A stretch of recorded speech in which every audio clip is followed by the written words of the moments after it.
Ikinyoma kirihuta ariko ntabwo gisiga ukuri. Umuntu akurenganya atabajije Imana, Imana ikakurenganura itamubajije. Kandi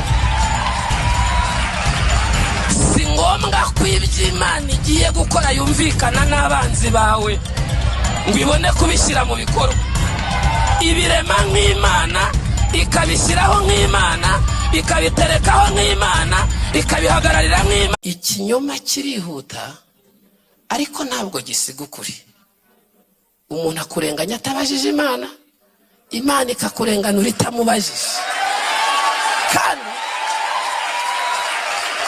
si ngombwa ko ibyo Imana igiye gukora yumvikana n'abanzi bawe ngo ibone kubishyira mu bikorwa. Ibirema nk'Imana, ikabishyiraho nk'Imana, ikabiterekaho nk'Imana, ikabihagararira nk'Imana.